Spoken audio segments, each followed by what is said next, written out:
Morjesta vaan kaikki katsojat, me olemme taas kerran palanneet elokuvan entiset Pertit, tulevat Lambertit, nykyiset elokuvan ekspertit. Morjesta vaan Jere. Morjesta Ville. Ja hei, tänään puhutaan sitten kolmatta kertaa tästä kyseisestä hittiohjaajasta nimeltä Walter Hill sitten. Ja meillähän on tänään sitten ensimmäisenä vuorossa semmonen elokuva kuin Driver, keikkakuski.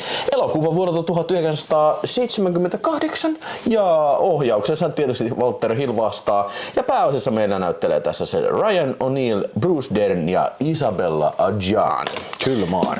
Jep, no niin, mistäs tämä elokuva kertoo? Tämä on siis tosiaan Walter Hillin toinen täyspitkä elokuva, minkä hän teki. Ja tosiaan tämähän kertoo nimensä mukaisesti keikkakuskista, huippuluokan keikkakuskista. Ja tosiaan poliisista, joka on aivan pakonomaisen fiksoitunut kyseisen keikkakuskin kiinni saamiseen ja myös sitten naisesta, joka tähän kaikkeen sekoittuu tahtomattaan tai tahtoen mukaan. Se jää vähän, voisiko sanoa, että mysteerin varjoon. Tässä on aika montakin asiaa, mikä jää vähän tällainen siis kummallista käyttäytymistä niin kuin hahmoilla. Joo, ei siis kauheasti avattu. Saatan näyttää nopeasti tuosta juonesta sen verran, että sehän on siis kaikessa periaatteessa yksinkertaisuudessaan tämä. Eli tässä ei ole mitään semmoista niin kuin tuota kummempaa tarinan alkua, keskikohtaa, loppua. Että siinä totta kai siinä on isoja tapahtumia välissä ja muitakin hahmoja ja näin, mutta tämä on pretty much the gist of it. Että se on tosiaan huippukeikkakuski, jota ei saa pidätettyä ei millään. Sitten on poliisi, joka sitä jahtaa ja on valmis tekemään vähän jopa kyseenalaisiakin toimenpiteitä kyseisen kuskin kiinni saamiseksi. Ja sitten tämä nainen, joka tosiaan on yksi iso niin kuin lisä tähän mysteerin kokonaisuuteen ja näin. Nicolas Winding Refnin siis toi Drive-elokuva, niin sehän on hyvin paljon velkaa. Siis vois melkein jopa sanoa, että se on jonkin sortin niin kuin soft remake tästä. Tietyllä tavalla, että siis tematiikka on hyvin samanlainen. Alkukohtaus on todella samanlainen. Siinä on jopa paikka otettu niin kuin se ihan suoraan asioita tästä alun takaa jo ryöstöpakokohtauksesta. Aivan huippua kaahaamista. Joo, ja just myös se, mistä mä tykkään tosi paljon siinä Driveissa, niin tässäkin on sama, tiiäksä, vähän tämmöistä niinku lymyilyä, tiedätkö? Auto menee niinku, tiedätkö, odottaa pysähdyksessä ja sit se kaahaa yhtäkkiä pois, kun kytät etsii sitä. Joskin tässä saa on ehkä enemmän toimintapitoisempi tää takaa-ajo kuin tässä Drivessa. Siis, kyllä. Drive on enemmän just semmonen vähän niinku urbaani väkivaltadraama siinä, missä tämä sitten menee vähän enemmän tänne perinteisemmän 70-luvun toimintaelokuvan sapluunaan. Ja toki näitähän myös ei pelkästään yhdistä tämä hieno kaahailun äänisuunnittelu. Että molemmissa on juuri tämä, että iso muskeli Camaro, eihän se nyt tosielämässä ihan hirveän hiljainen auto mutta just tämä, että miten sitä vyörytetään hiljaa parkkihallissa ihan sillä, että sitten kun rupeaa tapahtumaan, niin yhtäkkiä koneet laulaa ja kumit ulvoo ja kaikkea tämmöistä, että sinne tulee tavallaan semmoinen äänimaailmakin vie katsojan mennessään siihen hirveeseen dynamiikkaan. Ja muutenkin siinä pisti silmään se, että siis toimintakohtauksessa ei ole musiikkia. Kyllä. Vaan niin kuin se on äänisuunnittelun kautta niin kuin tehty niin kuin se tunnelma siihen ja siis sillä lailla, että niin kuin se on sellaisenaan todettu, että niin kuin tää on tarpeeksi jännittävä siihen ja kyllä se toimii. Kyllä se toimii ja siis yksin tämän elokuvan tämmöisiä minua itseäni ihan suunnattomasti kiehtovia elementtejä, mikä on myös Driveissakin lajissa. Ei ihan niin vahvasti kuin tässä, mutta lajissa on silti mukana läsnä. Että tässä on koko ajan semmoinen vähän jännä eteerinen fiilis.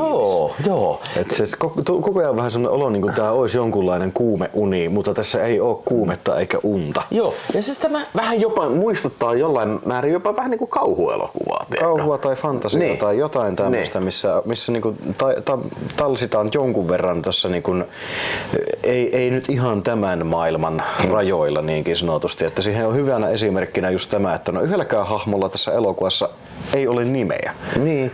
Ei ole. Driver on driver, the woman is a woman ja the cop is a cop ja kyllä. Näin päin pois. En muuten kiinnittänyt tohon huoneen, mutta nyt kun sanot, niin niinpä se olikin muuten jo. Ja tulee mieleen paikka paikoin, niin on ihan niin kuin tämmönen niin kuin L.A. Noir, vaikka tämä taisi olla San Francisco. No siis tässähän ei kerrota paikkaa. Siis ainoa vihje lainausmerkeissä, mikä herätti itsellä tämän San Francisco yhtymäkohdan on se, että tässähän elokuvan alussa nämä poliisit, joista pääkyttää näyttelee tosiaan Bruce Dern, niin ovat kapakassa siinä ja sitten tulee kutsu, että no niin, nyt se driveri on taas vauhdissa siellä, mennäänpäs hakemaan ja näin, niin he poistuvat kapakasta, jonka nimi on Torchies. Ja samainen niminen kapakkahan nähdään sitten myöhemmin Walter Hillin 48 tuntia elokuvassa. Toi on kyllä todellinen elokuvan ekspertti juttu. Mä en olisi tuommoista tiennyt kyllä, mutta Jere kyllä tietää kyllä. Mä oon joskus ehkä nähnyt 48 tuntia elokuvaa. Joo. Kuvauksellisesti myöskin kun mietitään, niin tähän muistuttaa tosiaan The Terminatoria. Ja siis tää on kyllä ehkä niinku tämmönen just mun mielestä prototyyppiesimerkki siis siltä minkälaiseksi niinku elokuvien ulkoasu alkoi muuttua niinku 80-luvulla. Siis tämmönen niinku synkkä yöelokuva. No sehän siinä amerikkalainen yöelokuvissa, sehän on perinteisesti sininen. Että siinä on se on tavallaan just semmoista Hollywood-kiiltoa siinä suhteessa just, että ymmärrettävistä syistä, että halutaan selkeät yökuvat, mutta et sä voi valaista yötä silleen valot kaikki päällänsä ja niin edes poispäin, kun sun pitää keksiä siihen tumma valo ja yllätys, sininen valo toimii siinä hommassa. Mutta tässä tosiaan niin tämä sijoittuu käytännössä katsottuna melkein kokonaan muutamia poikkeuksia lukuun ottamatta yöaikaan tai ainakin niin kuin sysipimeän aikaan.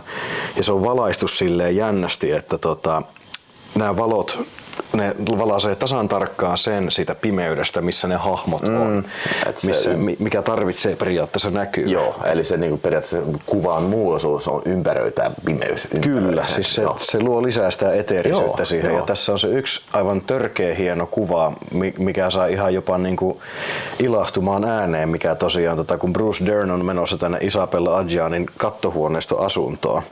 Ja se kuvataan pitkään, kun se on täydellisessä pimeydessä. Siinä ei näy yhtään mitään muuta kuin pimeyttä sen ympärillä, kunnes yhtäkkiä sieltä tulee niinku välähtäen kaupungin valot. Niin, että se on siellä hississä. Ja sit sä tajuat katsoen, että okei, se on hississä ja nyt se maihtuu Vaisema hissiksi. Ja se tavallaan se, että mitenkä kaupunki valaisee totaali pimeyden, vähän niin kuin tähtitaivas, niin se kertoo tavallaan just siitä, että mitenkä nämä hahmot ovat, heidän universumi on tämä kaupunki, niinkin sanotusti, ja se yö, missä he kulkevat ja elävät. Tämä on vaan minun tulkintaa, mutta I kind of like the feeling, mikä sitä tulee.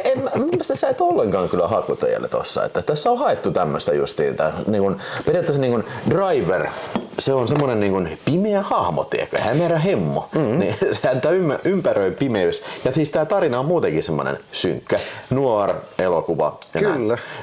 Siihen se on hyvinkin sopivaa tämmöinen kuvaus kyllä. Joo, ja siis ylipäätään yksi mikä tätä eteerisyyttä lisää tosi paljon on se, että yhdenkään hahmon taustasta niistä kerrotaan pieniä snipettejä, mutta ei todellakaan mitään semmoista, mikä niinku paljastaisi alleviivaisi. Että poliisi vähän vihjasee yhdessä vaiheessa, että Isabella Adjani taitaa olla vähän prostituoitu. Että hänellä on vähän ollut kahinaakin lain kanssa joskus. Ja Adjani itse sen jossakin vaiheessa Ryan O'Neillille mainitsee, että saattapi olla, että maksua vastaan palveluita antaa ja näin päin pois. Siis se selittää tämän hulppean asunnon ja muuta. Mutta sitten se, että kaikki vihjeet hahmojen menneisyyteen, motiiveihin ja kaikkeen tämmöiseen, niin ne jää ihan täysin tuolle tasolle. Joo, kyllä. Miksi Driver tekee huippuhintaisen, se on kallein keikkakuski, mikä kaupungista löytyy, jonka kaikki haluaa, mutta harvalla on varaa palkata. Miksi se tekee hirveän kalliita keikkahommaa ja asuu läävässä, eikä niinku tee sillä rahalla ikinä yhtään mitään. Tosi askeettisesti asuu. Juurikin näin. Hänellä on ilmiselvästi joku tavoite, mikä sitä ei koskaan saada tietää, mutta then again tarvitseeko meidän. Ja siis jälleen kerran tuossa on taas niinku vahva yhtymäkohta tuohon niinku Nicolas Windingin Driveen. Että siinäkin se on semmoinen askeettinen äijä, tiedätkö, niinku asuu vaatimattomasti, mutta silti tekee näitä keikkahommia. On palansa paras ja tienaa sikana rahaa, mutta silti jostain syystä haluaa jatkaa vielä siitä. Niinku. Kenties se on se, että siis rahan lisäksi niin siis se on se adrenaliini, mikä tiedätkö, sehän on täysin mahdollista. On niinku polttoainetta sitten näille tämän tyylisille hahmoille, kyllä. Joo, siis kyllä mä saan sitten sillä lailla, että jos niin yrittää tai haluaa, että aktion elokuvaa, niin tää kyllä tulee pettään kyllä, että mun mielestä aktion ei ole tässä se se elokuvan suola vaan niinku, se on nimenomaan niinku, tää tarinan synkkyys ja jännärikama film noir elokuva. Vähän niin kuin Walter Hillin tulkinta näistä niin kuin 30-luvun, 40-luvun näistä gangsterifilmeistä. No vähän se joo. Mä ehkä itse sanoisin, että tämä menee vähän samanlaiseen slow burn action meininkiin kuin joku Warriors tietyllä tavalla, että siinä on se pimeä musta yö, joka toimii näyttämönä hahmoille ja sitten se, että se on niinku, periaatteessa se on toimintaelokuva, mutta se on niin hidas, että se ei ole semmoinen toimintaelokuva, mitä me ehkä mielletään niin kuin action-leffaksi. Että siis on tää lähempänä niin kuin jotakin kuvaotteisia miehiä kun nyt esimerkiksi vaikka Die Hardia. Joo, kyllä. Niinkin sanoakseni. Joo, ihan varmasti kyllä näin on. Että näin. Mutta siis sellaisena on ihan hyvä elokuva, mutta ei kyllä mun välttämättä Walter Hill suosikkeja ottaa, mutta ei yhtään harmittanut kyllä katsoa tää. Varsinkin tää oli täältä 4K Ultra HD:lta, mikä oli sitten tässä Imprintin boxissa sitten. Mä vähän yllätyin, että pieni ylläri, se on ainoa 4K, mikä siinä paketissa oli. Joo, mutta oli hienon näköinen elokuva kyllä ja hyvän näköinen kuvanlaatu. Mä ehkä sanoisin, että Driveri on, se on kuitenkin niinku aika uniikki näistä just edellä mainituista asioista. Tää justiin tämmönen niinku kummallinen, sä sen sanoit mun mielestä hyvin, tämä eteerisyys, tämmönen niinku vähän kummallinen tunnelma. Niinku, mä tajuan, että tää sijoittuu varmaan niinku, oikeaan maailmaan, nämä on oikeita ihmisiä, mutta silti niinku tuntuu, että joku on vähän off siinä. Sepä se. En tiedä, onko se tarkoituksellista vai taas kerran mä vertaan ehkä vähän sinne Warriorsiin, että siinä on se sama homma, että se on selkeästi sijoittuu niin kuin meidän maailmaan ja universumiin, mutta siinä on niin fantastisia elementtejä, että ei se nyt ihan taida olla sitä 70-luvun New Yorkia nyt sitten kuitenkaan, mutta silti että vähän samalla fiballa. Joo. Mitä sä annat arvosanaksi? Mä olen aina kokenut tämän elokuvan äärimmäisen kiehtovaksi ja ei se tälläkään kertaa jäänyt siitä pois. Toki tällä kertaa saatoin ehkä vähän kiinnittää enemmän huomiota siihen, että Ryan O'Neal ei ole ehkä ihan sellainen Steve McQueen, mitä tässä on haettu. Mutta siis mun mielestä Ryan O'Neal on juuri oikea henkilö tähän elokuvaan. Se sopii tosi hyvin. Se vaan näkee vähän ehkä liikaa, että silloin kun sen annetaan puhua, niin se puhuu erilaista hahmoa kuin tämmöisissä elokuvassa ehkä pitäisi puhua. Isabella Adjani on aina hyvin kiva ja kiehtova ja tälleen. Tämä oli hänen ensimmäinen amerikkalainen elokuva ja nuori ikähän siinä näkyy, että 20-vuotias femme fatale on ehkä vähän niin, että vähän ehkä niinku noin. Vähän ehkä iäkkäämä henkilö. Niin, että jos mennään tolle linjalle, niin sitten olisi ehkä pitänyt olla vähän semmoinen vähän enemmän Leon henkinen, että siinä on oikeasti jotakin väärää, että se hahmo on näin nuori. Mutta hyvää työtä kumminkin kaikin mahdollisin puolin tekee sille, että se, että sopiiko se siihen kokonaisuuteen täydellisesti, niin ehkä ei. Siksi mä ehkä menen siihen pisteeseen, että mä silti arvotan tämän poikkeuksellisen korkealle, 4,5 tähteä. Että kyllä mä menen siihen, että kuten sanottu, tää kumminkin kiehtoo mua aivan suunnattoman paljon tämä elokuva kerta toisensa jälkeen. Se on kova arvosana. Mä annan 3,5 tähteä. Niin kun tää ei ole ehkä...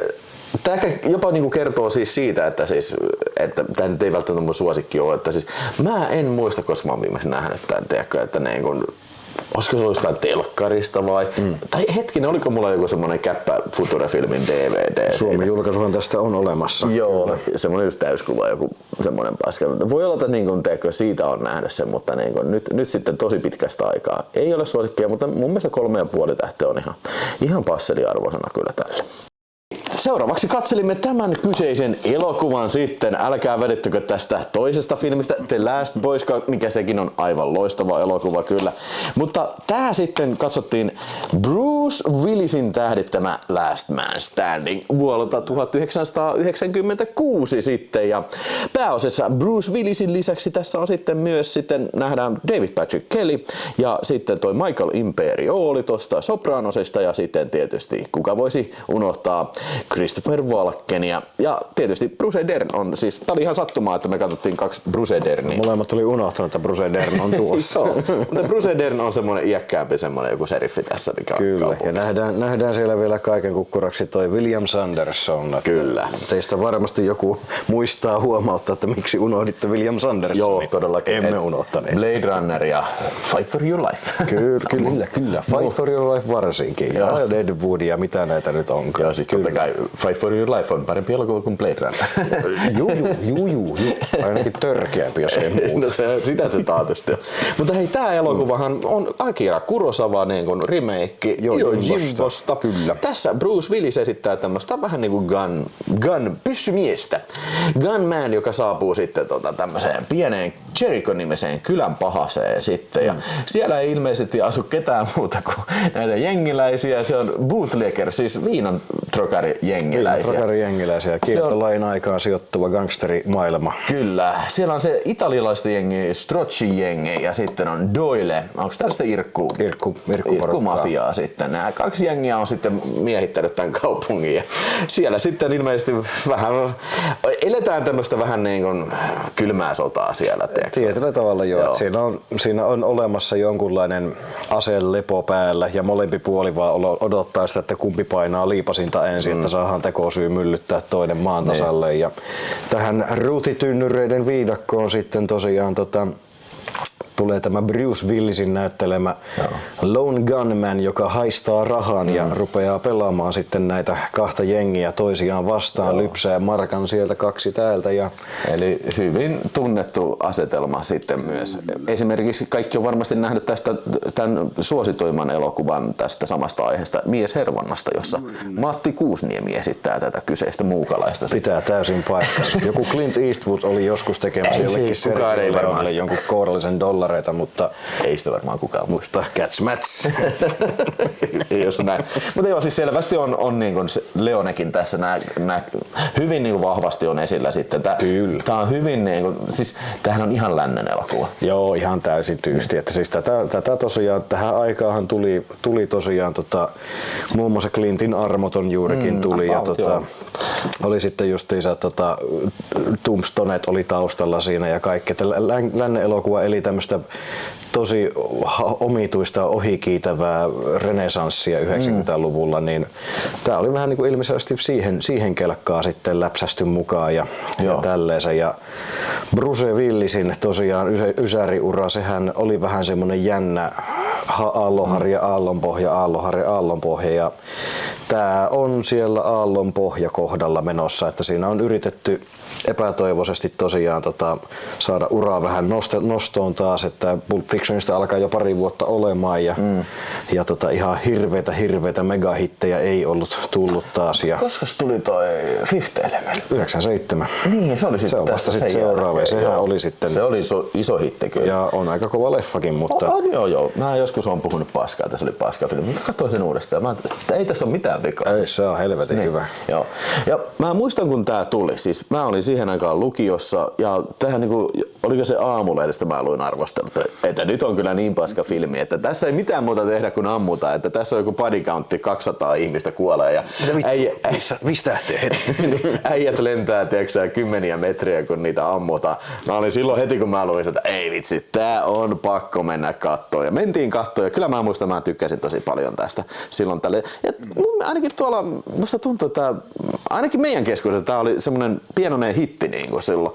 Et mä en tiedä oliko tää kauhean menestyksekäs elokuva ja tänä päivänä mun mielestä tää on aika vähän tunnettu niin on joo, siis käsittääksenihän tämä floppasi siis ilmestyessään tosi pahasti ja tosiaan niin no siis ihmiset ei välttämättä ehkä ymmärtäneet sitä että silloin aikanaan, että mikä tämä varsinainen pointti on. Että tämähän menee nimenomaan semmoiseen over the top meininkiin, että tätä ei ole niinku tarkoituskaan ottaa täysin vakavissa. Että se, että kun tyyppiä ensimmäinen jäbä mikä ammutaan, niin sitä ammutaan 4-5 ja jätkä lentää niinku mitä 16 metriä taaksepäin. Että siellä on vaijerikiskojat ollut kovassa työssä ja tässähän on siis tosi vahvat Hong Kong -elokuvavaikutteet myös. Että on John Woota on katsottu, että koko ajan vedetään tuplapistooleilla ja kuvakulmat on sitä vähän niin kuin katsotaan koko ajan pistoolien takaa ja tosiaan se, että tyypit lentää, squibit on isoja ja on semmoista vähän niin kuin jopa oopperamaisuutta siinä toiminnassa. Ihan selvästi on just tälle. Siinä on se Kurosawa, siinä on se Leone, siinä on se John Woo ja siinä on sitten Walter Hill, joka liimaa tämän kaiken isoksi paketiksi. Miksi tästä ei rakastaisi tätä elokuvaa? Tämä on ihan vitu huikea. Kyllä tää on huikea elokuva ja siis tässä on todella paljon actionia, jos alkaa miettiä. Ja siis niin kuin, ei tää nyt ole kauhean realistinen elokuva, niin nämä edellä mainitut asiat. Myöskin sekin on kyllä aika kummallista, siellä kylässä ei asu ketään muita. Siinä asuu se poliisi, sitten baarimikko. Ja hautausurakoitsija. Eli hyvin tyypilliset troopit niin kuin lännen elokuvaan. Joo, nimenomaan. Autokorjaaja on ehkä moderni kaveri, mikä siellä asuu. Ja se kaikki lähtee sitä kylästä sinne loppuun asti. Joo, enkä yhtään ihmettele. Siellä on body countti on korkealla kyllä. Ja tässä on monta kohtausta semmoista, missä niin kuin ihmisiä ammutaan niin kuin samaan paikkaan niin kuin kymmenittäin. Tiedätkö, niin kuin Bruce Willis hoitelee sen yhden huoneellisen äijän niin kuin yhdessä kohtaa kahdella asella yksin. Ja sitten kun ihmisiä tapetaan tässä elokuvassa, niitä ammutaan niin kuin kymmeniä kertoja. Niin siis tusinoittain. Siis mun yksi suosikkini on tämä, kun siinä yhdessä kapakkakohtauksessa Bruce on lanannut koko kapakan tyhjäksi gangstereista ja sitten kun se luulee, että ketään ei enää olekaan, se näkee kattoikkunasta varjoheijastuksen ja lataa sinne ihan täyden laidalliseen ja sieltä ukko putoo läpi. Niin se matka kun se putoo, niin se siinäkin. Niin, se pitää ampua. Se pää osuu baaritiskiin, että se äijä on kyllä nyt varmasti kuollut. Vieläkin vähän. Ja sitten se, mulla taas suosikkina tulee mieleen se, kun tässä tää tosiaan Bruce, kun toi Christopher Walker näyttelee sitä hikiitä, niin kun se ampuu sen yhden näistä äijistä sillä Tommy Gunilla, niin siis jumalauta se ampuu sitä monta kertaa. Se ampuu sitä varmaan niin kuin puoli minuuttia yhtäjatkoiseksi.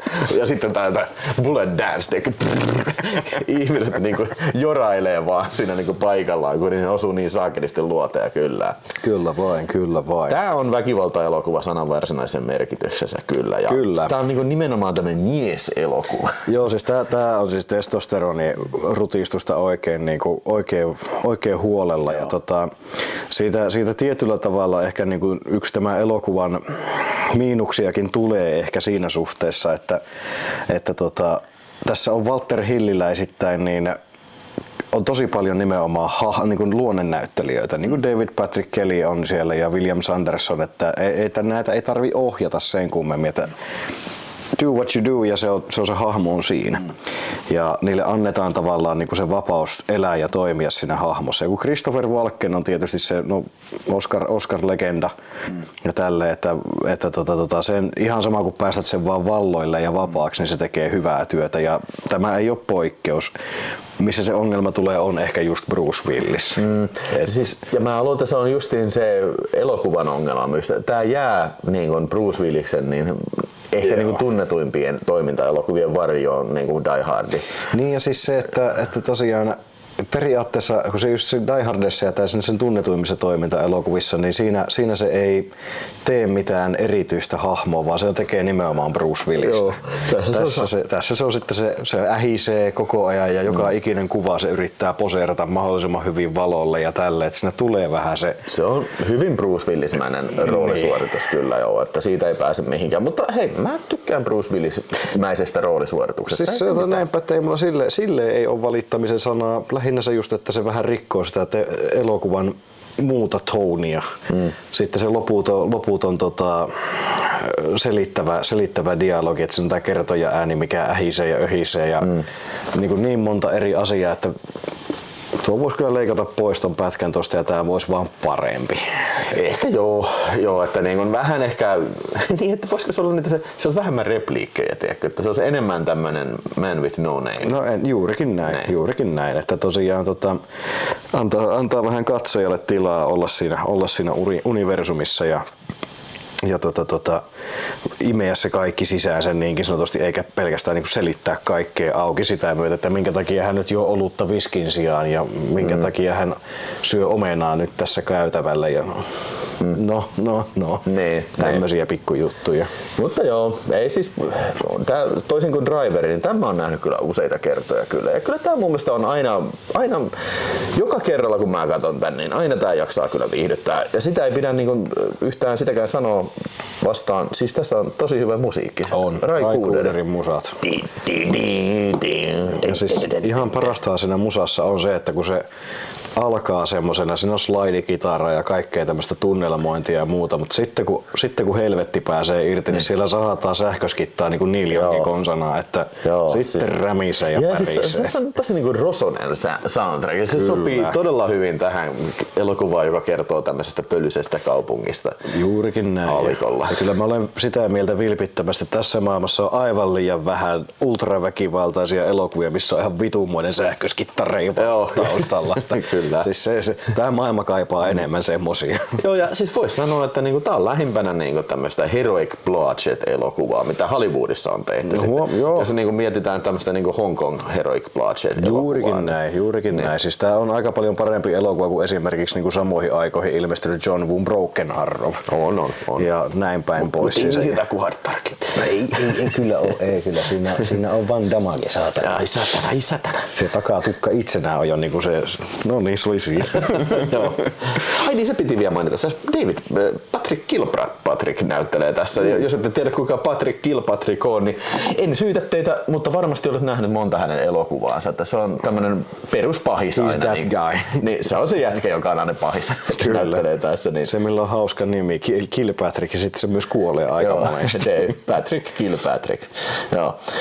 Hei, mä latasen tälle elokuvalle kyllä niinku 4 tähteä. Tää on viihdyttävä. Kyllä mä sille 4 meen kanssa. Että tosiaan, joo, siellä on näitä muutamia asioita, mitkä vähän verottaa, mutta 4 tähteä ei ole huono. Ei päinvastoin. Se on oikeasti, kyllä tämä elokuva saa joka ikiselle toimintafanille multa ihan niin kuin vilpittömän suosituksen ja on oikeasti, niin kuin, tää on sitä 90-luvun actionia parhaimmillaan, mitä on unohdettu. Kyllä. Niinkin sanotusti, että gosh darn it, kun tämmöisiä tehtäisiin vielä tänäkin päivänä. Sanoppa muuta.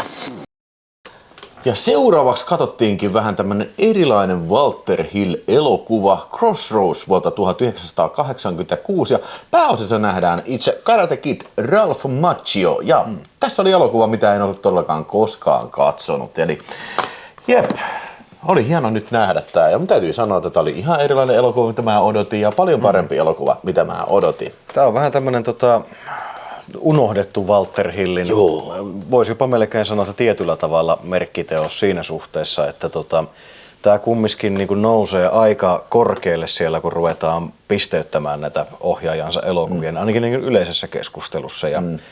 Ja pakko se on sanoa, että tämä oli toinen kerta itselle, kun tämän näin, ja kyllähän se vieläkin aika kovis oli kaikin puolin, että hyvin tiivis, simppeli, mutta silti täynnä tunnetta oleva paketti niin kuin silleensä, että tosiaan storyhan kulkee, että legendaarinen bluesmuusikko Robert Johnson, tosiaan tosielämästäkin luonnollisesti tuttu hahmo ja tällä, niin hän on joskus aikanaan myynyt sielunsa paholaiselle 30-luvulla ja sen takia onnistunut olemaan niin kova bluesmuusikko kuin hän on ollut ja teille sillä kotikatsomossa, jotka ette tiedä, niin Robert Johnsonhan on muun muassa vaikuttanut hyvin vahvasti modernin rock'n'rollin syntyyn.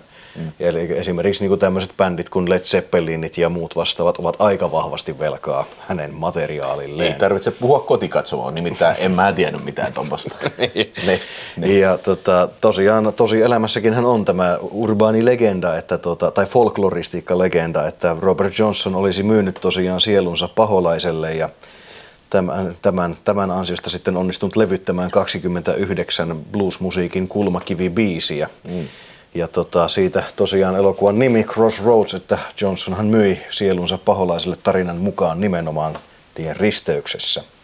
No aika hyppy tälle 80-luvulle sitten tosiaan, jossa Ralph Macchio näyttelee tämmöistä musiikkivirtuoosi nuorta miestä, joka on samaan aikaan hyvin obsessoitunut bluesista ja blues-folkloristiikasta. Ja hän on saanut kuulla, että tosiaan Robert Johnson olisikin levyttänyt kuulemma 30 kappaletta. Että tämä yksi puuttuu ja hän on saanut tästä sitten tällaisen päähän pinttymän, että tämä pitää hänen nyt sitten blues-virtuoosina hankkia itsellensä ja hänen pitää sitten levyttää ja se toimii samanlaisena porttina hänellä maineeseen kuin esimerkiksi Claptonin coveri Robert Johnsonin Crossroads-biisistä tai Rollereiden Lavin Veinistä ja tämmöisistä.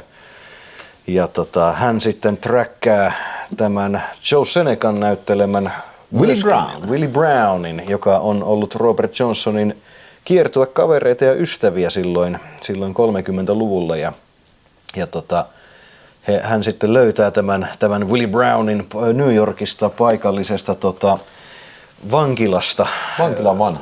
Vankila vanhainkodista ja he sitten paiskaavat kättä diiliksi, että poika vapauta minut täältä, päästä minut pakoon, että mulla on unfinished business down in South. Ja hän sitten tosiaan opettaa sinut soittamaan tämän kadonneen kappaleen. Ja tästä alkaa sitten tosiaan bluesin täyteinen syvän etelän folkloristiikkaan, kulttuuriin ja kaikkeen historiaan sukeltava road movie. Road movie, kyllä. Helvetin hyvä juonikuvaus kyllä Jereltä siinä kyllä. Ja tosiaan vähän myös asetelma on pikkusen vähän tämmöinen myös Karate Kid-mäinen, että on tämmöinen niin kuin vanha mestari, joka on ottanut nuoren mestarin, tulevan expertin, nykyisen Lambertin, niin suojiensa, niin kuin siipiensä suojaa ja aikoo niin kuin kouluttaa sitä, joskin se on vittumainen jätkä. Joo, tämä Mr. Miyagi on kusipää. Joo, kyllä.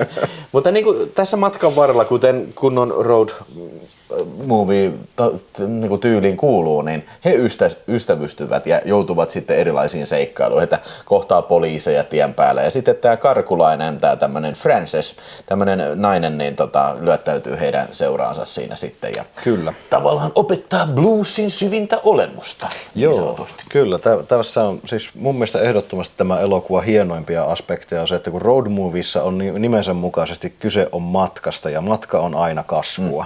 Eli se nimenomaan, ei se, että sä saavutat sen määränpää, vaan se pointti on nimenomaan, että mitä sinä opit siinä matkalla. Ja kun nyt puhutaan tämmöisestä paremman termin puutteessa aika etuoikeutetusta rikkaan perheen pojasta, joka on Juilliardin musiikkiyliopistossa, opettelee Mozartia kitaralla ja kaikkea tämmöistä vastaavaa. Ja hänellä on sitten tämä obsessio bluesista ja tämä aito bluesjätkä, joka istuu linnassa murhasta ja kaikkea tämmöistä, niin lähtee viemään hänet sitten Way Down South reissulle ja hommathan menee niin kuin jatkuvalla syötellä vähän äskemmin, mitä poika varmasti olisi osannut odottaa. Että on just mallia tämä, että ekalla bussipysäkillä rahat loppuu kesken ja sanotaan, no mitä vittua me nyt tehdään? No me lähdetään kerjäläisiksi kiertelemään se kulkureiksi, hobo. Mutta mitä sä niinku odotit? Se on sitä blues-jätkän elämää kyllä. Kyllä, ja sitä löytää itsensä tosiaan sitten tämmöisistä hyvin ei niin miellyttävistä tilanteista rikkaalle pojalle. Ja joka ikinen tämmöinen kohtaaminen, mitä sillä syvässä etelässä tulee, niin kasvattaa sitten tätä Ralph Macchion Eugene Lightning Boy Martonia sitten tosiaan aika kovallakin kädellä. Joo. Ja hirveän lämminhenkinen elokuva. Ja tässä on niinku tosi vahva sydän mun mielestä. Niin tää on suuri sydäminen elokuva ja mä tykkään hirveästi tästä. Näillä on tosi hyvä kemia näillä Ralph Macchiolla ja sitten tää Joe Seneca, mitä mä en muista nähdä, niin missään muussa kuin Blobissa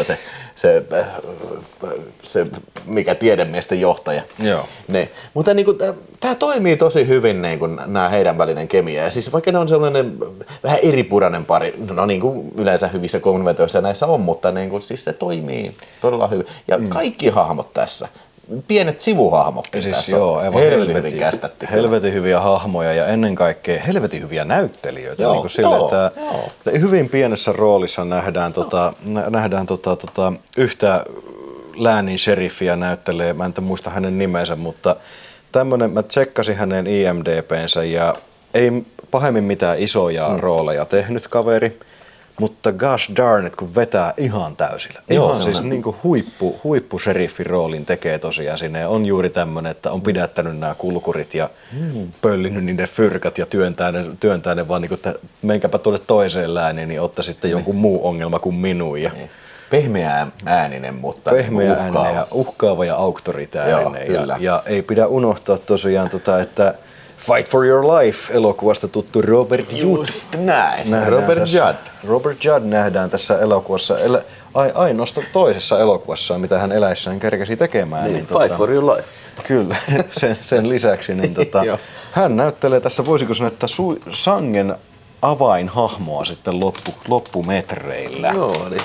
Taistelu elämästä, Robert Judd, sama mies. Kyllä, juurikin. juuri Hyvä näin. filmi. Kyllä. Joo, siis tää tosiaan niin kuin sanoin, niin yllätti mut tosi paljon siis. Että tää oli parempi, mitä mä ajattelin. Mä ajattelin, että tää on joku tämmönen kiertue-elokuva, tiiäksä, että on paljon musiikkia, siis mennään keikkapaikasta toiseen ja soitellaan erilaisia biisejä. Jotenkin mulla oli tämmönen niin kuin mielikuva tästä elokuvasta. Ei se välttämättä huonoa, mutta lähtökohtaisesti semmonen, mikä ei välttämättä niin kuin kiinnosta mua kauheasti. Mutta tämä yllätti vielä enemmän mut sitten viimeisellä puolituntisellaan, mikä muuttuu, niin kuin, tähän tulee tämmöinen fantastinen elementti mukaan. Eli no siellä, jos nyt spoilaantuu sitten, niin vähän spoilataan tässä, mutta tämä oikeasti siirtyy, niin kuin, siis selvästi tämä kuvaa niin kuin jotain tuon puoleista sen jälkeen sitten. Tai siis ollaan jossain toisessa, en tiedä, rock'n'roll-ulottuvuudessa, missä tämä sitten ottaa, Ralph Macchio ottaa itse Steve Whitea vastaan.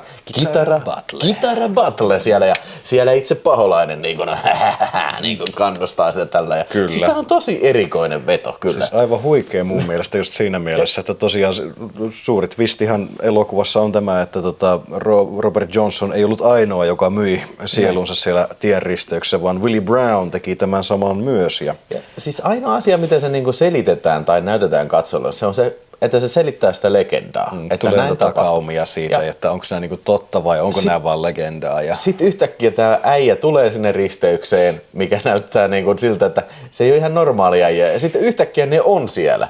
Ja sen jälkeen, kun tämä battle on sovittu tai taputeltu, niin sitten ne yhtäkkiä vaan kävelee takaisin sinne risteykseen.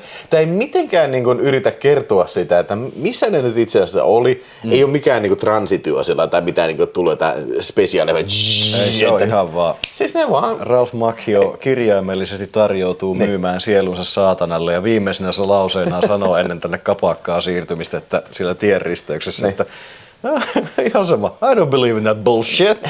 Ja sitten yhtäkkiä naks.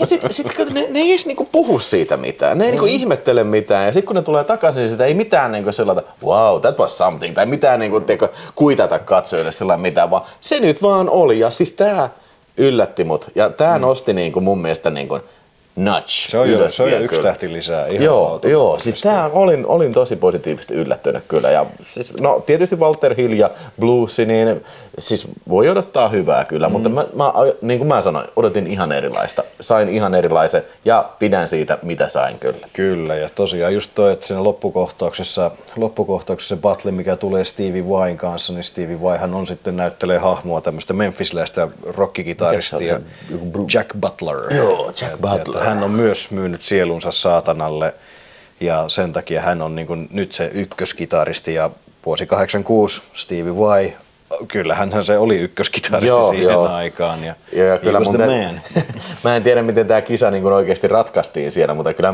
mun ääni olisi mennyt varmaan Steve Vaille kyllä.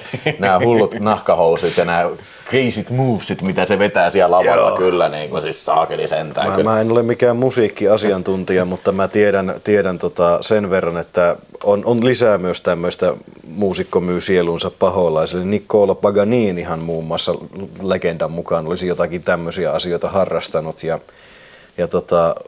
voin sanoa, että jotenkin tulee tästä niin kuin Stevie Vain hyvin barokkihenkisestä kasari heavy lookista tulee mieleen, että ehkä tässä on myös Paganiniakin ajateltu jonkun verran. Ehkä. Ja tosiaan se, että miten tämä on hirveän mielenkiintoinen se kapakka-miljöö ja kohtauskin sille, että meillä on tosiaan Robert Judd on siellä paholaisena. Sitten meillä on tosiaan Ralph Macchio ja Joe Seneca näinä ulkopuolisena. Stevie Vai kepittää menemään kuin mielitautinen. Ja sitten meillä on Joe Morton näyttelee sitä paholaisen vähän niin kuin henchman asianajajaa.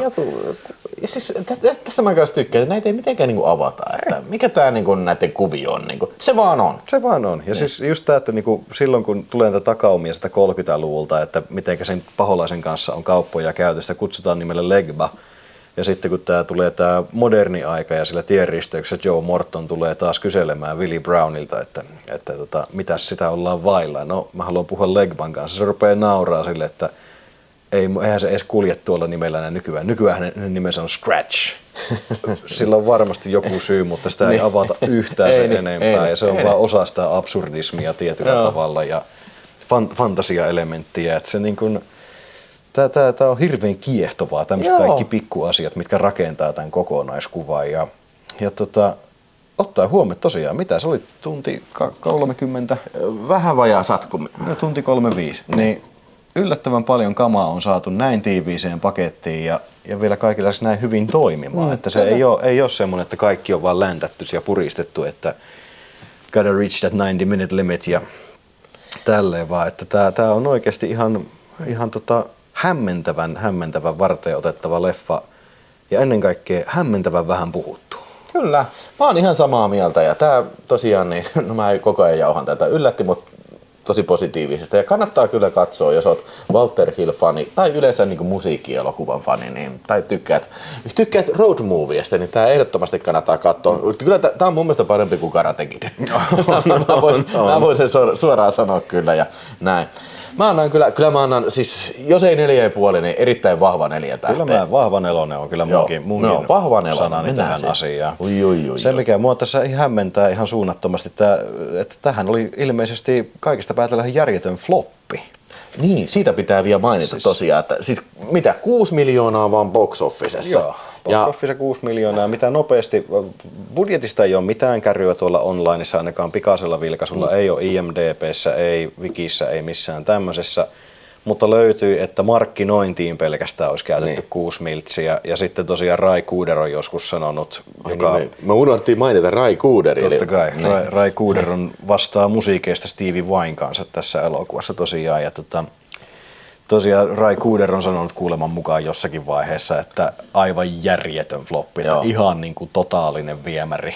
Kaikki meni Kankkulan kaivoon, että ei niin kuin lähellekään päästy even pointtia. Ja siis niin kuin jos 6 miljoonaa box office, niin voisi kuvitella, että niin kuin justiin Ralph Macchio pelkästään on ollut tosi kallis näyttelijä, niin kuin se on tullut about suoraan Karate Kid fameista tossa, niin varmaankin just filmiyhtiö on niinku luottanut sen varaan, että okei, meillä on vähän tämmöinen erikoinen elokuva, mutta me saadaan imua siihen, koska meillä on nyt tämä nouseva Ralph Macchio, niin otetaan se. Se onhan siellä tosiaan, kuten sanottu, Stevie Vai on tuossa vaiheessa ollut uransa niinku kovimmassa nosteessa ja ylipäätään kaikki nämä niinku on kasarilla on hirveän paljon katseltu nimenomaan menneisyyteen 50-luvulle ja kaikkea sitä aikaisempaakin aikaan. Tässä nimenomaan se 30-luku on vahvasti läsnä. Niin kyllähän siinä on ainekset on kasassa, mutta siis joku vaan meni vituiksi. Niin, no eihän sitä kukaan ikinä tiedä. Kun leffa tehdään, niin ei sitä kukaan tiedä, että miten sen sitten yleisöön uppoo. Ja valitettavasti tällä kertaa ei uponnut, mutta kenties tämä nyt löytää sitten meidän myötä sitten niin kuin miljoonapäisen yleisön sitten. Eli Valtteri, provisiot. Niin, eli kattokaa ihmeessä, jos tulee vastaan. Tämä DVDkin on varmaan aika harvinainen. Mä en muista, että mä olisin koskaan nähnyt. Ei tää joka päivä vastaan kävele. Mä ostin itse tää uutena silloin, se varmaan sen 20 vuotta sitten. Ja se oli varmaan viimeis, kun mä oon tän nähnyt, että siinä suhteessa johan oli aikakin. Joo, mutta jos tulee vastaan joko DVD tai suoratoistosta tai mikä edes Blu-ray, niin kannattaa katsoa ihmeessä. Ehdottomasti. Kyllä, 4 ja vahva 4 täällä. Vahva 4. Ja sitten seuraavaan elokuvan, ja sehän oli tietysti Sly Stallonen tähdittämä Bullet to the Head vuodelta 2012.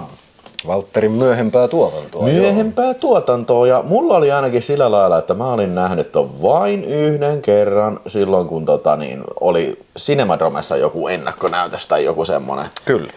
Ja nyt on toista kertaa katsomassa tätä. Mulla oli vähän semmoinen muistikuva, että joo, ihan katsottava tällä, mutta toisin kävi nyt kun tämän katto sitten. Eli tämähän ei aika lailla tämmöinen nakit ja muusi action elokuva, että Sly Stallone näyttelee tämmöistä palkkamurhaajaa sitten, joka on keikalla ja jättää ampumatta erään sitten silminnäkijän siitä sitten. Ja hänen partnerinsa sitten tapetaan, palkkamurhaajapartnerita puukotetaan siellä baarissa sitten pikkusen myöhemmin.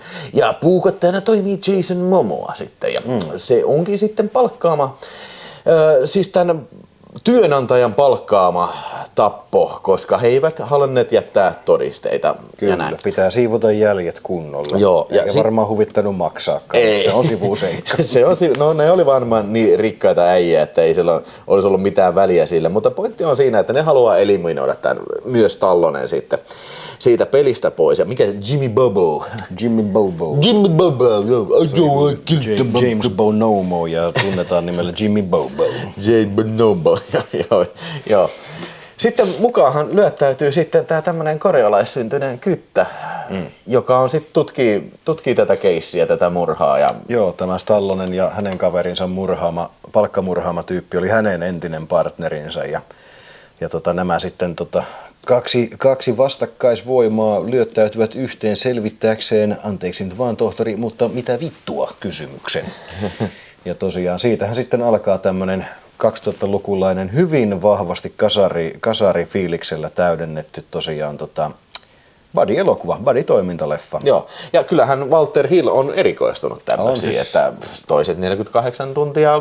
48 tuntia ylipäätään on se mitä yleisesti ottaen pidetään niin kuin kasari-buddy-toiminnan semmoisena niin kuin kulmakivielokuvana käytännössä. Joo, kyllä, niin. että eihän se nyt ollut mikään vakiintunut perinne vielä siinä, että niin kuin voidaan sanoa, että niin kuin ehkä Dirty Harry oli sitä ennen, mutta ei se mun mielestä niin kuin ensimmäisen tule mieltä, että se olisi buddy-elokuva. Ja siis onhan näitä niin kuin buddy-henkisiä elokuvia ollut jo ihan sieltä varmaan 30-luvulta asti ja tälleen, mutta se oli se, niin kuin se varsinainen trooppi alkoi mun käsittääkseni just nimenomaan tälleen stereotypinen trooppi alkoi 48 tuntia leffasta. Ja sitä sitten jalostettiin pitkin 80-luvulla. Ja kun menee sanomaan, että hyvin 80-luvulaisen tuntunen buddy-leffa, niin nimenomaan tarkoitan silleen hyvällä tavalla. Tässä ei ole vielä sitä 2010-luvun kasaripastissirunkkaamista, mitä on niinku ihan vitutukseen asti saanut siis nähdä. Tästä puuttuu semmoinen itseironinen ote, mikä nykyään on lähes väistämätöntä. Eihän tämä nyt ole missään nimessä vakavissa otettavaa, niin vedetäänpäs ihan kainlopierus koko homma.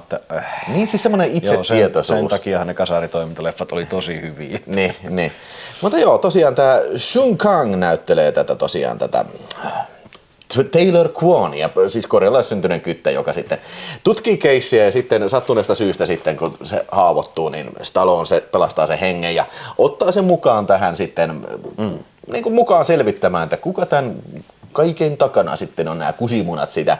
Ja paljastuukin sitten, että hei, kuule siellä itse toi True Romancen siis Christian Slater on siinä pahis ja sitten itse Kylmästä ringistä Adebisi. Kyllä, näyttelijä, jonka nimeä en ole 30 vuoteen suostunut opettelemaan sanomaan ulkoa, koska musta tuntuu, että jos mä yritänkään, niin mä loukkaan jotain ihmistä. Mä yritän, että mulla lukee se tässä nyt muistiinpanossa. Adevale Akiniowe Agbaye.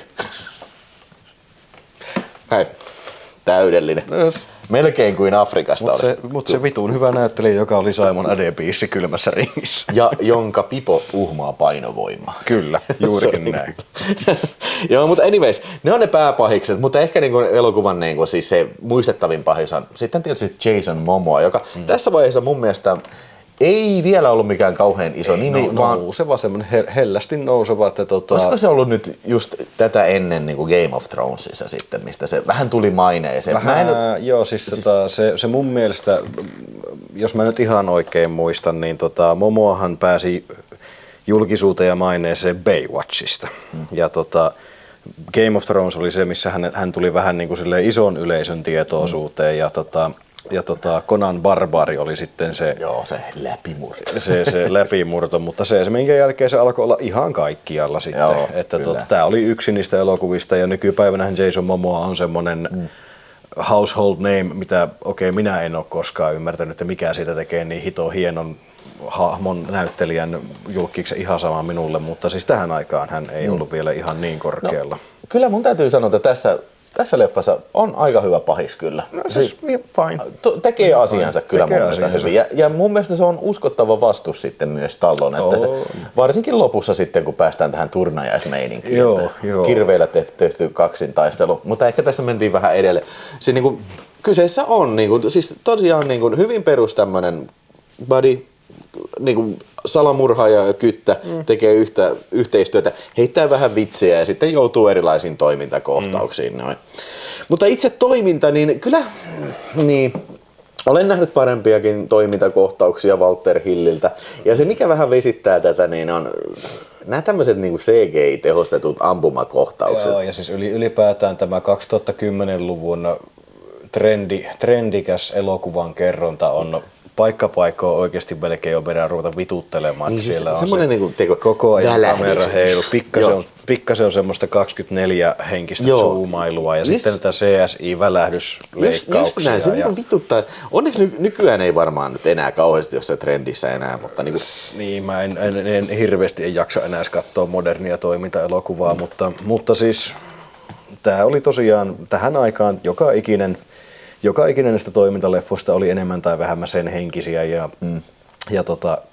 kyllähän se on niinku, että just get it over with. Nyt niin. Keskittykää niihin hyviin juttuihin ja pakko myöntää niitä kyllä tässä on, että kyllä. Mun muistikuvat oli kanssa just se, että Dromeissa nähnyt ollut vähän semmonen toisen kerran nähnyt silloin kun mä oon tämän Blu-ray ostanut joskus vuosia sitten ja taas ollut silleen mutta tällä kertaa niin jostakin kummasta oli ruvennut pikkuhiljaa nyt uppoamaan, että siis mun mielestä parasta tässä on itse Mr. Stallone. Siis hän on edelleenkin todistaa tässä, että vanhoilla päivillä, mä en tiedä kuinka vanha se nyt tässä oli, 70 jotain varmaan. 70, Walter Hill oli 70, kun teki tämän. Joo, mutta niin kuin, siis tää rooli sopii sille, siis kun se on vanhempi mies, että se ei ole mikään, tiedätkö kyttä tai mikään, koska siis niin kuin, jos olisi kyttä, niin ei se olisi enää tämmöisestä duuneista. 20 vuotta ollut eläkkeellä, mitä niin, tai se olisi niin kuin joku päällikkö tai jotain, ei se olisi enää niin kuin, tiedätkö, kadu. Mutta mä voin uskoa, että se on tommonen vanha, tiedätkö, niin kuin hitman. Ja mun mielestä Stallonella on aina ollut karismaa, ja mun mielestä karismaa on tässä elokuvassa tosi hyvin.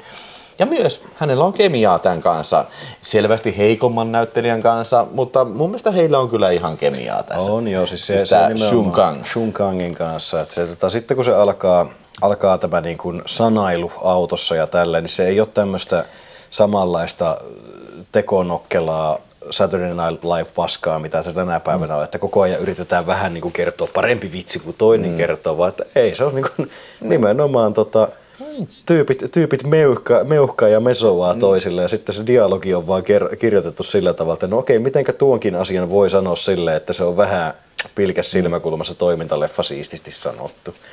Ja se menee juuri tämmöiseen vähän 48 tuntia henkiseen, voisiko sanoa, että loukkaavaan materiaaliin aina välillä. Ja tässä ei ollut yhtä runollista dialogia kuin Crossroadsista. Ei se unohdettiin sanoa, mutta tässähän oli hyvin tämmöistä bluesmäistäkin dialogia. Oli kyllä. Runollista, mutta tässä elokuvassa ei nyt ollut. Ei silleen se ei ole. Että se oli niinku perus fuck shit linjaa kyllä. Aika lailla juuri sitä kasarimeininkiä, että heitetään törkeyksiä ja sit se on vaan, Herran Jumala, toinen ihminen on semmoinen, joka tappaa porukkaa ammatikseen. Siis ei se puhu nätisti toisille ihmisille, hitto viekkä. Joo, ja siis tylyjä kohtauksia, eli siis niinku ihan tämmöisiä niinku, paljon päähän ampumisia ja siis vielä tämmöisen niinku telotusmeiningillä siinä, että niinku päähenkilö tekee tällä, mikä niinku periaatteessa pitää olla semmoinen, tai on semmoinen, mitä on tarkoitettu, että sen puolesta niinku hurrataan, niin se murhaa niinku julmasti. Murhaa kylmäverisesti ja ylipäätään siis, vaikka tuossa aikaisemmin tuli tätä action-kameraheiluttelua ja valoleikkeilyä mollattua, niin on kyllä sanottava, että oliko se ensimmäiset 3 toimintakohtausta, mitä leffa-aikana tulee, niin jokaisen jälkeen oli sanottava, että toihan oli itse asiassa aika jees. Joo, ja siis silloin, niin kun me katsottiin tuossa, niin mä sanoin, hei, tää oli alkukohtauksen jälkeen, tää on vielä hyvä. Sitten tää on vielä niin yli puolen välin. Hei, tää on mun mielestä ihan hyvä leffa vielä. Että, en mä muista, että miksi mulla on jotenkin jäänyt saman mielikuva, että tää on niin tosi tämmönen niin todella keskinkertainen. Mitä se nyt vähän on? Hei, don't get me wrong, ei tää niin tuo mitään uutta pöytään todellakaan, mutta se mitä se lähtee tekemään, niin mun mielestä se tekee sen aika hyvällä pietillä. Ihan kiitettävästi joo. Ja siis se että no esimerkiksi se kylpylä-tappelukohtaus, missä hyvä. 2 lihakimpaletta Stallone ja sitten tämä toinen tyyppi, niin mättävät siellä pelkissä uimahousuissa toisiaan. Vähän tämmöisiä samanlaisia kaikuja kuin David Cronenbergin Eastern Promisessa. Että siinä oli jotakin semmoista alkukantasta siinä on, että nämä lihakimpaleet vaan niin kuin läiskii toisiansa. Ja tällaiset. Ja tästä oikeastaan yksi semmoinen hauska juttu, mikä mulla nyt tällä katselukerralla vähän pisti silmään. Tässä oli hirveän paljon pikku viittauksia Walter Hillin vanhoihin elokuviin. Just, että on tämä niinku, no tämä justiinsa kylpyläläiskiminen, niin sehän muistuttaa Red Heatistä. Joo. Tämä vähän nykypäivän standardista kyseenalainen hassuttelusanailu päähenkilöiden välillä, niin se muistuttaa 48 tuntia leffasta. Ja just lopun tämä kirvestappelu muistuttaa Streets of Firein tästä moukaritappelusta. Se lopun tehdaskompleksi muistuttaa Trespassista. Se on hirveän paljon rupesi niinku bongailemaan tämmöisiä. Että Ja myöskin tämä setting niin se muistuttaa sitten tuosta haastajasta, että nythän ollaan taas kerran New Orleansissa. Ja Johnny Handsomesta. Ja Johnny Handsomesta, eli tämä Walter Hillin tosiaan New Orleans-meininki jatkuu taas vaihteeksi. Ja ehkä se on ollut siinä vaiheessa tuntunut jonkunlaiselta, hei mä oon 70-vuotias, tää saattaa olla mun joutsenlaulu. Otetaanpa pieni. Ja vähän semmoinen, tiedätkö, vähän niin kuin oma trademarkkinsa. Että tämä on tämmöinen miehinen toiminta-elokuva, missä heitellään hyvää läppää ja ammuskellaan ja hakataan ja ollaan New Orleansissa. En tiedä. Siis joo, mun täytyy sanoa, että tämä oli parempi mitä mä muistin tosiaan. Ja tosiaan mä annan 3,5 tähteä. No, mun tekisi kanssa mieli. Mä olin vähän valmistautunut siihen, että kun tää oli positiivinen yllätys, että se 3 olisi ehkä lähellä totuutta. Mutta mitä enemmän sitä makostelee, niin fuck it man. Mulla on hyvä fiilis. Joo. Mulla on saatu taas yksi Walter Hill-video purkkiin. Niin, ei ihan vielä. Ei ihan vielä, mutta ollaan saamassa. Mennään 3,5. Kyllä mulle jäi tästä ihan, suosittelen antamaan mahdollisuuden. Että näin sovitaan kyllä ja hei, tsekakkaa. Ja sitten vielä yksi filmi tähän loppuun, eikä ihan mikä tahansa filmi, vaan se on Arnold Schwarzenegger elokuvassa Red Heat. Joo. Kyllä, nyt olen saatu samaan jaksoon kaikki Planet Hollywood-pomot vanhoilta päiviltä. On ollut Bruce, on ollut Stallone ja nyt vielä sitten Arnoldi tähän päälle. Kyllä, joo. Ja tämähän on sitä mielessä erikoinen Arnold Schwarzenegger-elokuva tosiaan, että tässä hän näyttelee neuvostoliittolaista poliisia tai miliisiä Ivan Danko. You're welcome. Joo, ja Danko lähtee sitten erään tapahtuman jälkeen sitten Moskovasta sitten Chicagoon. Se menee noutamaan tämmöistä Viktor Rosta nimestä pahista sitten, joka on painunut Moskovasta sitten ja tekee huumekauppaa sitten siinä USA:n puolelle. Ja näinhän se kuvitellaan, että tämä on tämmöinen helppo rutiinitehtävä, mutta kyllähän se asiat siitä sitten vähän monimutkaistuu ja siitähän sitten tämä Rosta pakenee ja sitten Schwarzenegger joutuu lyöttäytymään yhteen sitten tämän John Belushin esittämän James Belushin esittämään chicagolaiskytän sitten kanssa. Kyllä. Hyvin tämmönen hyvin tyypillinen 80-luvun tämmönen high concept idea. Kyllä joo, taas kerran tämmöistä niinku buddy cop meininkiä ja no Walter Hillhän tosiaan 48 tuntia leffalla sen aikanaan vähän niinku popularisoi kasarilla ton meiningin, niin siinä suhteessa on ihan sopivaa, että herra sitten meininkiä jatkoi näin myöhemmin ja tosiaan niin kuin sanoit, tämmöistä vähän niin kuin high-konseptia siinä suhteessa, että kylmä sota alkoi pikkuhiljaa niin kuin siinä niin kuin lämpenemäänkin ja tällä viisiin siihen nähden, että joo, tää oli tätä détente-aikaa. No vähän ja niin. Tämähän muuten, tämän leffan nimi on Ranskassa Double Détente. Tupla liennytyksen aikaa. Kyllä. Joo, tosin Stallone oli vielä vähän niin kuin tukkanuottasella. Se oli vielä sen nuottasen puolella, joo, mutta siinäkin oli kumminkin niin kuin ylipäätään siinä alettiin jo vähän niin kuin lähestymään tätä ajatusta siitä, että entäs jos voitaisiin niin käsittelemään näitä suhteita muutakin kuin vain ja ainoastaan tälleen John Miliosin Red Dawn hengessä, että tosiaan niin kuin ajatuksena kuitenkin tämä, että nämä on alkaneet jo pikkuhiljaa popularisoitumaan tämä ajatus siitä, että pitäisikö meidän vähän niin kuin katsoa tuonne neukkujenkin suuntaan, että minkälainen maailma siellä on ja minkälaisia mentaliteetteja. Ja vähän niin kuin inhimillistetään tätä niin vastustajaa sinänsä. Ja ruvetaan katsomaan sitä eksotiikkaa ennemmin kuin sitä, että ainoa hyvä kommari on kuollut kommari tyylistä ajatusmallia tai näin päin pois. Että tosiaan liennytyksen aikaa. Joo, ja siis tätähän kuvattiin myös Punaisella torilla. Ei toki ainoa amerikkalaiselokuva, joka niin on tehnyt, eikä edes ensimmäinen, mutta kiistatta niin kuin ainoa Schwarzeneggerin elokuva, jota on sitten kyllä, Punaisella torilla kuvattu. Ja saattaa olla, että ei vähän aikaa nyt sinne palata enää länsimaisen elokuvaryhmät ei palaa tekemään kyllä Punaiselle tourille hetkeen näitä. Joten Se voi olla. tarvii arvostaa tätä ikkunaa, mikä oli siinä 80-luvun puolesta välistä siihen, sanotaan vaikka 90-luvun puoleen väliin asti, niin oli semmoinen ikkuna, kun päästiin. Oli tämmöistä vähän niin kuin yhteistyön tuulahdusta, mutta se taitaa olla se aika nyt ohitte. Ainakin toistaiseksi. Niin.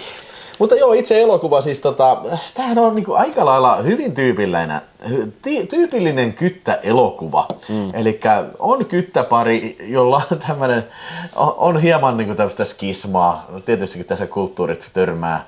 Mutta niinku periaatteessa tämän ihan ytimessä tämä elokuva, se on sielultaan niinku tämmöinen peruskyttä etsivä elokuva, johon on kuitenkin sit upotettu tämmöistä niinku Schwarzeneggerin tyylistä lakonista huumoria ja myöskin sitä tämmöistä niinku James Belushin tämmöistä sanailua. Hassuttelua. Joo, ja sitten tietysti Walter Hillin tuomaa tämmöistä niinku ammuskelutoimintaa. Räjähtävää toimintaa. Siis se on tästä elokuvasta sanottava, että tosiaan tässä on varsinkin heti alkuunsa niin hämmentävän nopealla temmolla tulee toimintakohtaista toisensa perään niin kuin hyvällä tavalla, että oliko niin kuin, se jossakin vaiheessa vaan niin oli pakko adressoida tämä ääne, että leffa on mennyt niin kuin 20 minuuttia ja tässä on niin kuin jo 3. toimintakohtaus menossa.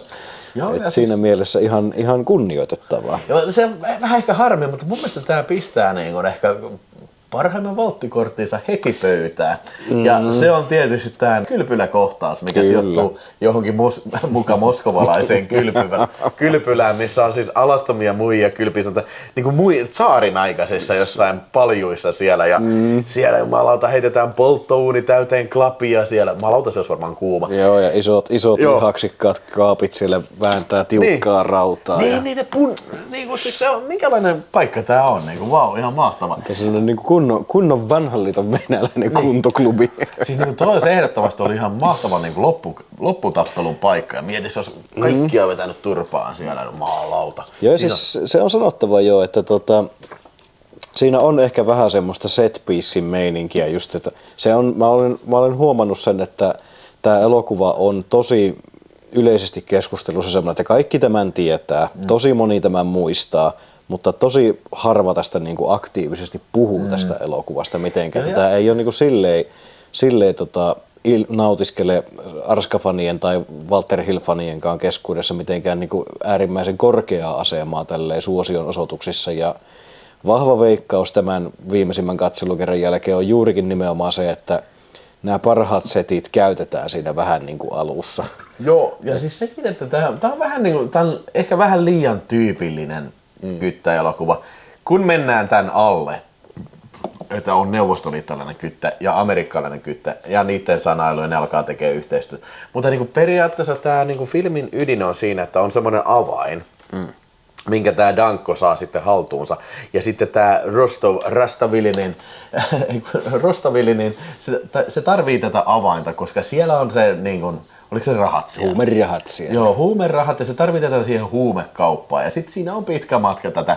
Pitkä aika on sitä, että vähän niin kuin tämmöistä MacGuffin etsii tätä, missä se avain on ja tällä, kellä se on tällä. Ja sitten haastatellaan sitä ja sitten saadaan johtolanka seuraavaan pisteeseen ja näin. Siis se on joo, että se tosiaan loppujen lopuksi se suurin ongelma, ihan konkreettinen ongelma, pelkästään tietysti se, että ne parhaat paukut on heti siinä alussa, mutta se suurin ongelma tulee siitä, että tämä varsinainen niin kuin itä kohtaa lännen tyylinen meininki on niin kuin se varsinainen kantava voima tässä elokuvassa. Silloin kun se toimii, se on helvetin hyvää, mutta sitten kun se on siinä suvantovaiheessa, niin sitten se on vähän silleen, että no jaa.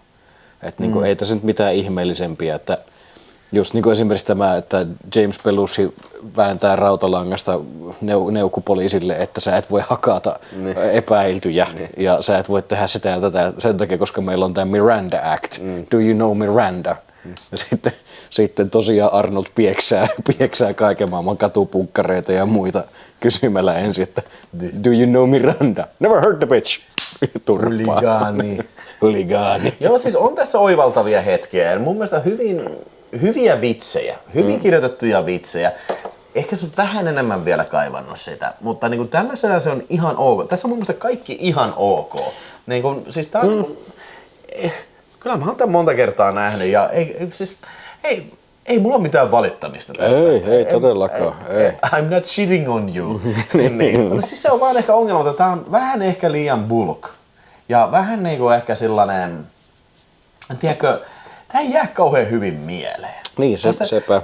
Jos niinku, kysypä itseltäsi siellä katsomassa, jos on hetki aikaa, kun on nähnyt Red Heatin, jos olet siis nähnyt tämän, niin mitä muistat tästä elokuvasta? Mä veikkaan, että ensimmäisenä kaikilla tulee mieleen kylpyläkohtaus. Se alkusegmentti, kyllä. Ja sitten, no mitä siinä sitten? Sitten se lähtee Amerikkaan.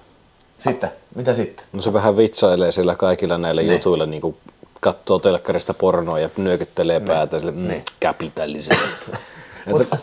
Mutta periaatteessa positiivisesti on se, että tämä voi aina katsoa uudestaan. Ja sitten, mutta mitä mä en muista kyllä mitään tästä. Ei sitä nyt niin kauan mun mielestä, kun tämä Cinemadromassa viimeksi oli. Että varmaan 5 vuoden sisällä. No on aivan varmasti, niin. aivan varmasti. Niin. Siis se on sillensä hassua, koska tässä on kumminkin esimerkiksi jos toimintakohtauksia ajatellaan, että tässä on aika siistiä actionia, että tosiaan tässä on paljon. Tässä on paljon, että kyllä ne aseet laulaa ja squibit lentää ja lopussa vetään takaa-ajoa 2 jumalattoman kokoisella bussilla ja kaikkea tämmöistä, että niinku. Jos mä mietin vaikka niin nyt näin jälkeenpäin niin Last Man Standingin, mä muistan sitä tosi monta kohtausta, ampumakohtausta ja näin. Mutta niin tästä on vaikea taas niin eritellä näitä. Joo, se on ehkä siinä, että kun tämä kumminkin niin kaiken sen body cup-meiningin ja hassuttelun ja kaiken tämmöisen estetiikan alla, niin tämä pyrkii kumminkin olemaan jossakin määrin oikea elokuva. Niin kuin siinä suhteessa, että se on kumminkin tämä itä-länsi-asetelma on niin kuin se, mitä tässä haetaan. Tässä on oikeasti sanottavaa tällä elokuvalla, eikä se ole vaan silleen, että let's fuck around, katsotaan mitä saadaan sekoiltua.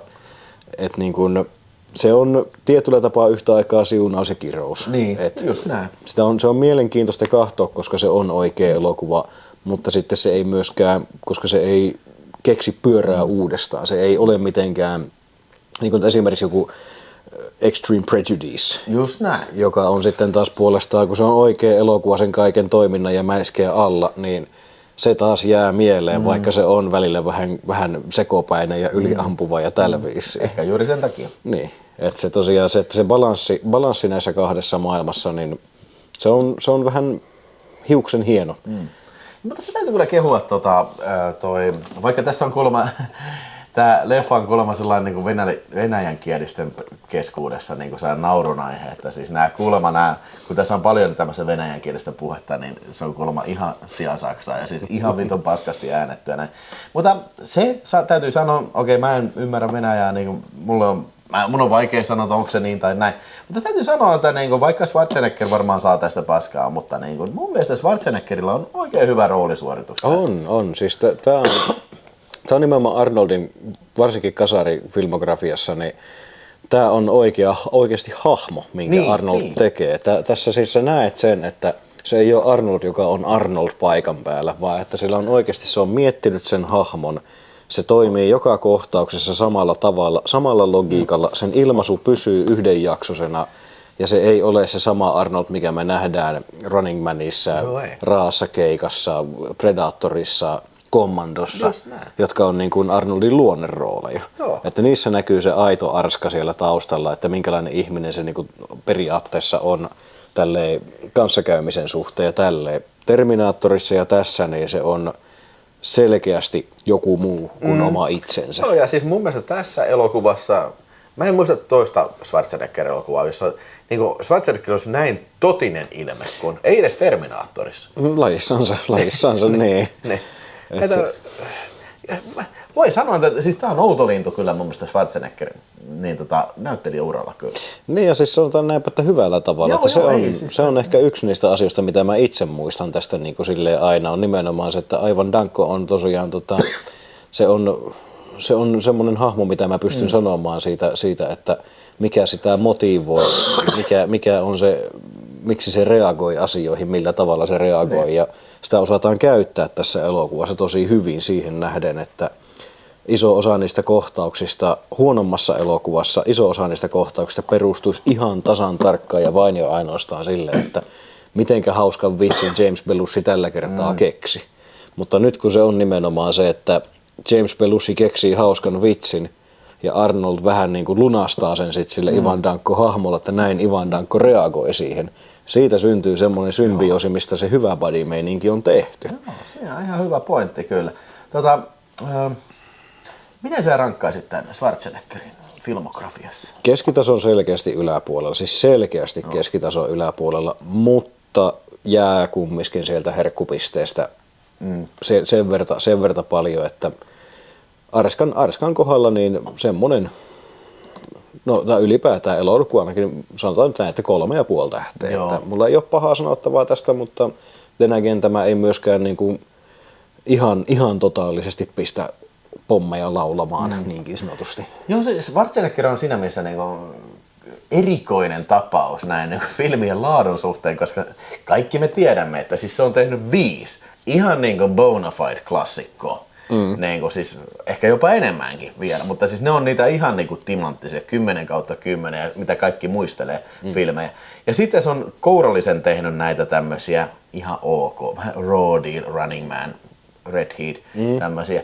Ja sitten loppu onkin niin kuin sitä vähän semmoista ei niin vähän niin kuin vaihteleva tasosta, jos näin niin kuin kauniisti sanotaan kyllä. Mutta kyllä munkin mielestä mä oon ihan täsmälleen samalla linjoilla, että 3,5 tähteä on mun mielestä ihan ok arvosana Red Heatille.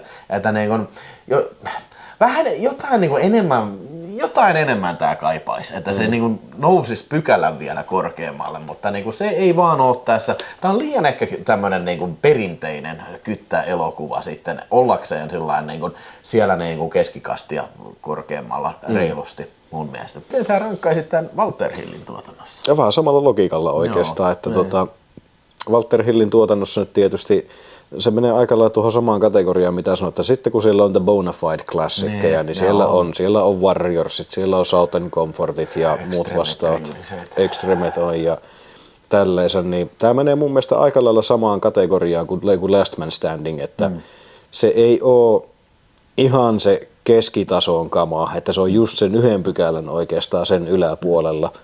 Ja tässä videossa ihan oli hieno huomata, että niin kun joku Bullet to the Headkin vähän se jopa kutittelee sitä. Ei ehkä yhtä pitkälle kuin tämä ja Last Man Standing, mutta hyvin lähellä loppukädessä. Että oli positiivista huomata siitä semmoinen evolvoituminen siitäkin. Ja ei siinä keskitason yläpuolen Walter Hilliä, että niin kuin ei tämän kanssa huonoa aikaa tule, mutta then se ei myöskään niin kuin pyörää uusiksi keksi. Kyllä. Siinä oli hyvät loppukaneetit tähän meidän Walter Hill 3. jaksoon ja tässä oli nämä 5 elokuvaa. Pistähän kommenttia siitä, että mitä sinä olet näistä mieltä ja ootko nähnyt näitä ja haluatko nähdä jne. Ja paina tykkää ja tilaa kanava. Tulee vielä 1 Walter Hill-jakso ja siihen me ollaan tarkoituksessa säästetty se tietty parivaljakko sitten, mitä varmaan moni on jo odottanut siihen, mutta sanotaan, että seuraavan kerran The Boys Are Back in Town, kun nämä pojat ovat back in town sitten,